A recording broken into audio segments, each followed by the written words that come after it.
Hey, what's up everyone? Welcome in. We are going to do a quick video today that goes over our review process for cards that people want to send in to get an evaluation for grading, to decide whether they want to grade and where to send them. So we have some cards here that were sent by our good friend Adam Barr, and he went with the BG&L review service. So I'm going to share the results.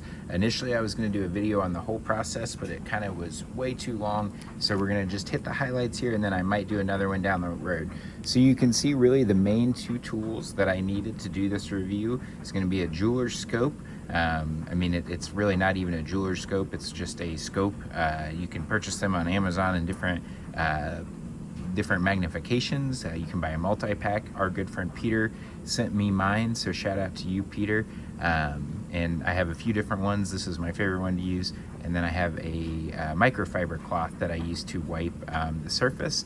And when I review the cards, I typically wear gloves, which, since they're all pre-reviewed, I am not going to do that step today. In a future video, if I go over what I do, I might. So really what we're looking for here is to disqualify a card. It's probably going to be one of these 4 issues. So what I'll do is I'll put this little mat out here. This way when I go to take pictures, I know what disqualified the card. Sometimes there might be multiple things that disqualified it, but really it's the main thing that I think I'm going to want a photo to send back to the person for review. So before we dive in here, I'm sure Francis is going to put right here in big old flashy letters all of my stuff. You can find us Bubblegum and Leather on YouTube, on Twitter, on Instagram. We're still on Facebook, but just in a more limited capacity, and most importantly eBay, which is where you can find all of our wonderful cards we have for sale. So having said that, we're going to take a look at the ones that didn't qualify first and give a brief synopsis of why. Here we have an upper deck Aaron Rodgers rookie. This one was unfortunately disqualified for just one corner that wasn't quite up to snuff. You can kind of see it through the top loader there. So that one went in the corners.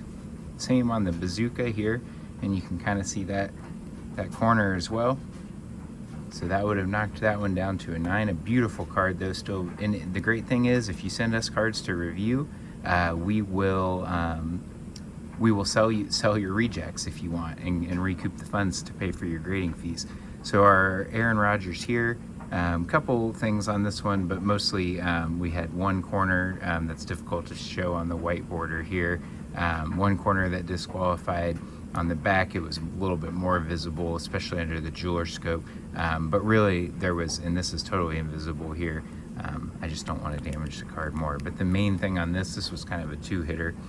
Right above the name here, there was just a hairline crease that, again, without the use of my scope, it was totally invisible to me. I did not see it at all on my first pass. So we're gonna, I mean, that would probably grade a 9. It's a beautiful Aaron Rodgers rookie card, but we're not gonna send that one to grade. On our optic hollow here, we had just a couple surface things on the top that I was not able to get with the microfiber cloth. So that guy got put in the surface. And then we had Mr. Mac Jones here with the die cut. This one out of 249.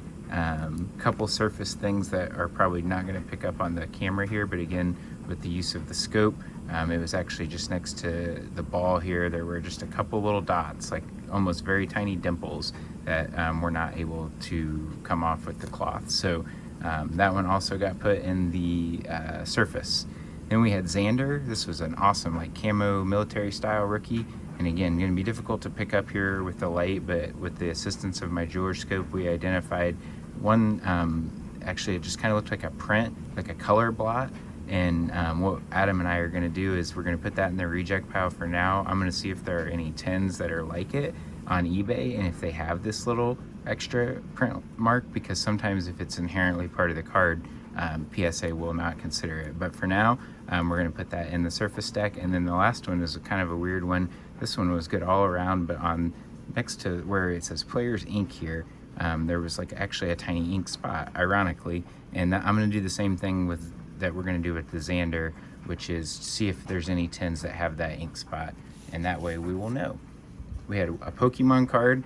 This is for Adam's son. We're going to send in, and it got a 9. Or I mean, I believe it will get a 9. See, maybe I'll speak it into existence.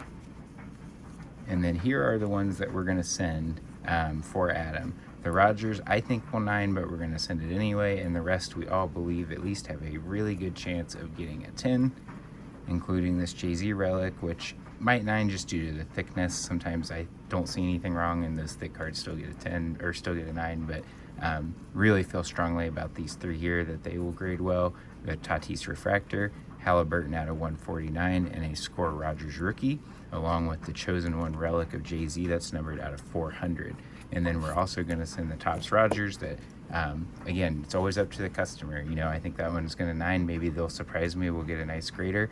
And then the Pokemon, which I think will 8, 9. I said 9, so we'll go with that and speak it into existence. So that's kind of how the process works. Then I take photos of what I consider to be the flaws of all the cards and send them back to you. And the total price to have that done is $2 per card, in addition to whatever you'd be paying for the PSA, CSG, Beckett, whatever service you're using. You would just add $2 per card to have Bubblegum and Leather reviews. So hope you guys enjoyed that quick tutorial. We'll be back with more down the line. Thanks.